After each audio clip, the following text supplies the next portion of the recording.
En este vídeo voy a hablar sobre la acogida e información al ciudadano y también el punto de atención de personas con discapacidad.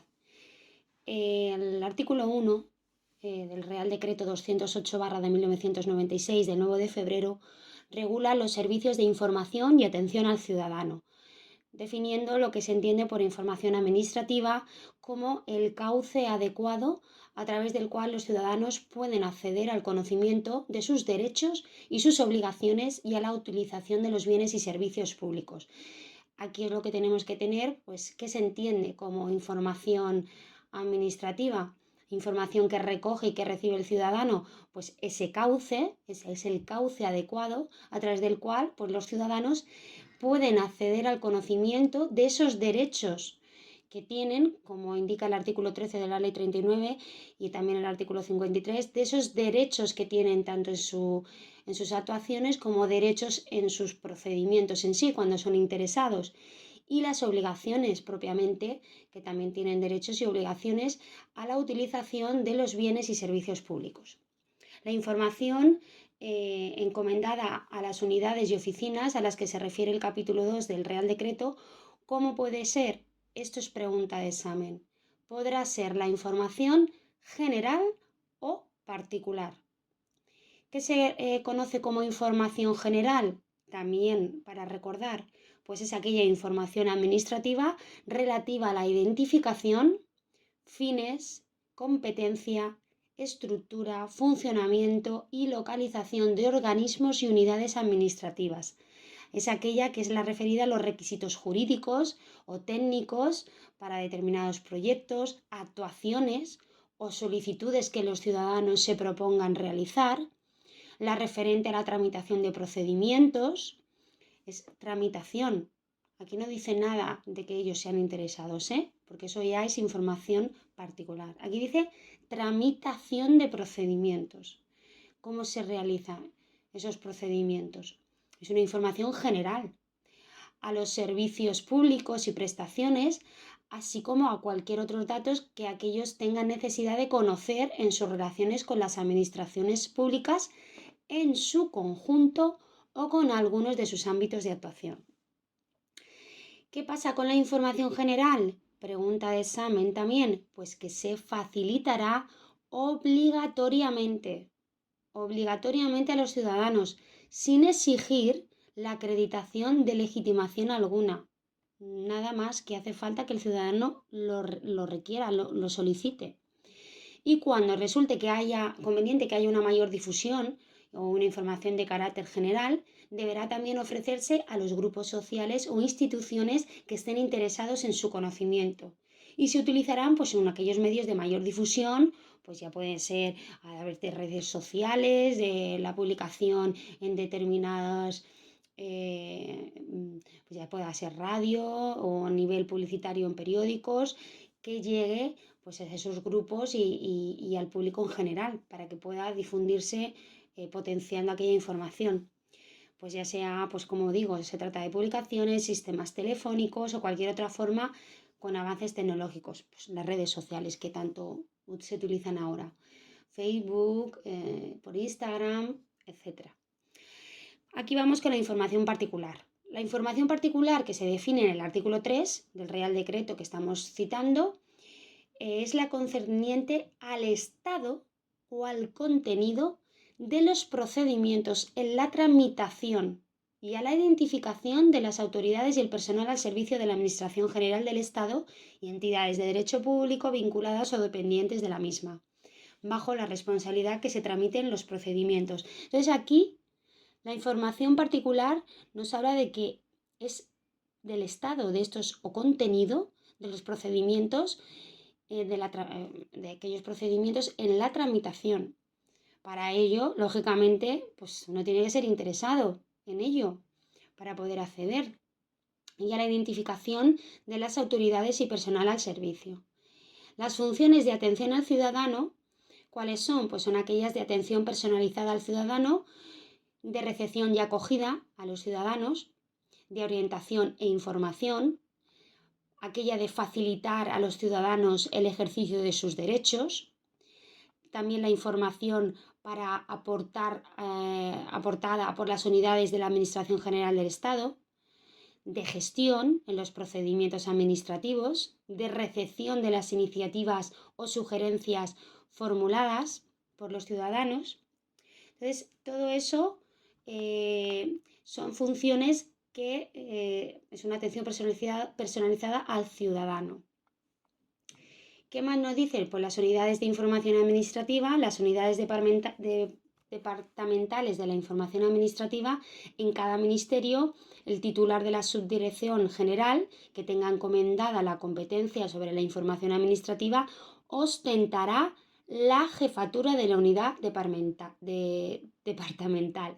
Esto también es una pregunta que he visto por ahí en exámenes. ¿Quién ostentará la jefatura de la unidad departamental de información administrativa? Pues será el ministerio. En cada ministerio habrá un titular de la subdirección general. En cada ministerio habrá un titular de la subdirección. ¿Qué se desarrollarán? ¿Qué funciones desarrollarán en esos ministerios? Pues dirigir las oficinas de información y atención al ciudadano en cada departamento, mantener actualizada la base de datos, aportar apoyo documental, impulsar y supervisar el intercambio de material informativo. Bueno, esto es un poco, más o menos, cosas bastante por lógica, pero lo más que preguntan son sobre ese tema que hemos indicado arriba.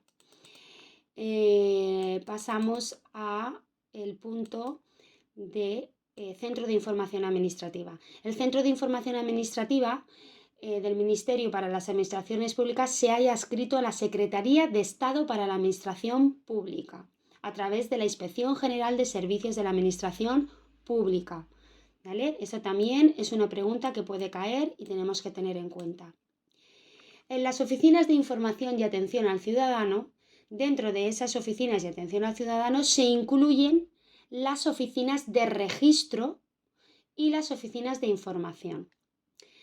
Las oficinas de registro son oficinas de atención al ciudadano que se pueden utilizar para presentar solicitudes, escritos y comunicaciones que van dirigidas a la administración pública. Los órganos de información y contacto de la Administración General y las oficinas de registro clave es una plataforma de verificación de identidad electrónico para la identificación y autenticación ante las administraciones públicas con plena garantía. Actualmente funcionan como oficinas de registro clave las siguientes: la red de oficinas claves de la Agencia Española de Administración Tributaria, las oficinas de registro clave de la Seguridad Social, red de oficinas de información y atención al ciudadano de las delegaciones de gobierno. Bueno, y el registro electrónico, ya en la Ley 39 viene indicado cómo se pueden dirigir.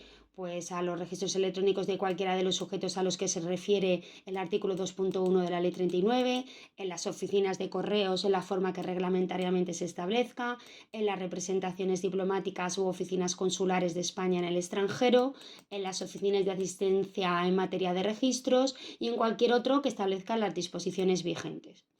Bueno, ahí lo indica bastante claramente. Luego tenemos también los documentos electrónicos administrativos que según el artículo 26 de la Ley 39 nos indica que deben contener. Deben de contener información de cualquier naturaleza archivada en soporte electrónico según formato determinado susceptible de identificación y tratamiento diferenciado. También deben de disponer de los datos de identificación que permitan su individualización sin perjuicio de su posible incorporación a un expediente electrónico. Incorporar una referencia temporal del momento en que han sido emitidos. Aquí, pregunta de examen, que lo he visto mucho, incorporar los metadatos mínimos exigidos. Incorporar las firmas electrónicas que correspondan de acuerdo con lo previsto en la normativa aplicable. ¿Qué se consideran válidos? Pues se consideran válidos los documentos electrónicos que, cumpliendo estos requisitos, sean trasladados a un tercero a través de medios electrónicos. Y no será necesaria la firma electrónica de documentos electrónicos emitidos por las administraciones que se publiquen meramente informativos. En ese caso solamente será necesario identificar su origen, el origen de los documentos. Bueno, el artículo 27 de la Ley 39 es también muy importante porque nos indica que cada administración determinará los órganos que tengan atribuidas las competencias para expedir copias auténticas de documentos públicos administrativos y, ojo aquí, administrativos o privados, pueden ser los dos, administrativos o privados. Estas copias auténticas de documentos privados, ¿dónde surten efectos? Pregunta de examen. Únicamente administrativos. Las copias auténticas de documentos privados surten efectos únicamente administrativos y las copias auténticas realizadas por una administración pública tendrán validez en las restantes administraciones. La Administración General del Estado, las comunidades autónomas y las entidades locales podrán realizar copias auténticas mediante funcionario público habilitado o mediante la actuación administrativa automatizada. Bueno, vamos con el punto de la atención de personas con discapacidad. La Constitución española pues, establece en su artículo 9.2 que corresponde a los poderes públicos promover las condiciones pues, para que la libertad e igualdad de los individuos sea efectiva. Y dentro pues, de ese contexto, el artículo 49 también contiene que dichos poderes públicos realicen una política de integración de las personas con discapacidad y las amparen para que disfruten de los derechos reconocidos en el título 1 de la Constitución española. En ese cumplimiento de la Constitución, bueno, pues tenemos que fijar la ley, el Real Decreto, 366/2007. Repito, Real Decreto 366/2007 del 16 de marzo, por el que se establecen las condiciones de accesibilidad y no discriminación de las personas con discapacidad en sus relaciones con la Administración General del Estado y pues se indica que tienen que haber unas medidas de accesibilidad de las oficinas de atención al ciudadano, pues ubicación de las oficinas de atención, acceso a las oficinas, recepción, señalización interior, configuración de los puestos de atención, sistemas interactivos de información, elementos accesorios en las oficinas de atención al ciudadano. También medidas para garantizar la accesibilidad en relación con los impresos y los documentos administrativos, la accesibilidad. Medidas para garantizar la accesibilidad también en la prestación de servicios de atención al ciudadano. Y bueno, en las oficinas se tendrá en consideración las siguientes recomendaciones. Con carácter preferente y siempre que resulte posible, la oficina se ubicará en planta a nivel de la vía pública. Esto es siempre carácter preferente. La oficina deberá estar señalizada visualmente desde el exterior. Al menos uno de los itinerarios que una los accesos de la oficina con la vía pública deberá ser accesible. Las oficinas de atención al ciudadano, en el caso de disponer de plazas de aparcamiento, reservarán un número suficiente de plazas y garantizarán la existencia de itinerarios accesibles entre las plazas y la propia oficina. También nos indican que la señalización interior pues deben contar con paneles de información gráfica permanente o temporal que estarán situados paralelamente a la dirección de la marcha. Luego, la información relevante se dispondrá al menos en 2 de las 3 modalidades sensoriales. Eso es una pregunta también. La información relevante se dispondrá al menos en 2 de estas 3. Visual, acústica y táctil, para que pueda ser percibida también plenamente por las personas con discapacidad visual y auditiva. A fin de atender a las personas que usan prótesis auditivas, la señalización acústica se adecuará a una gama visible y no molesta de frecuencias e intensidades y se usará una señal de atención visual y acústica previa al mensaje. En fin, esto es lo más destacable de esta atención en personas con discapacidad y un tema que bien no es muy habitual, pero sí que es... tienen varias preguntas de examen que suelen ser habituales. Pues hasta aquí, un saludo.